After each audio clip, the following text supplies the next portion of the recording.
Welcome to our channel Sita daily vlog.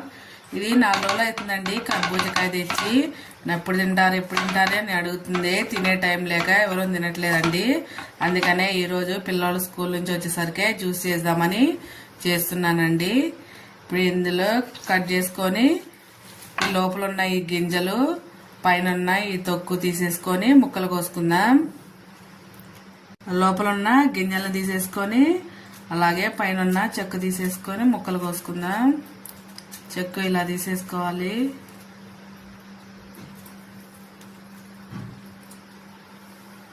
ముక్కలు కోసుకుందాం. కర్బూజకాయలో పీచు పదార్థం ఎక్కువ ఉంటుందండి. ఇంకా లో క్యాలరీలు చాలా, అందరూ తినొచ్చు. ఇలా ముక్కలుగా కట్ చేసుకుందాం. కట్ చేసుకొని మిక్సీ జార్లో వేసుకుందాం. ఇప్పుడు ఇందులో 2 టేబుల్ స్పూన్ల షుగర్ వేసుకున్నాను. మీ టేస్ట్ తగ్గట్టు షుగర్ వేసుకోండి.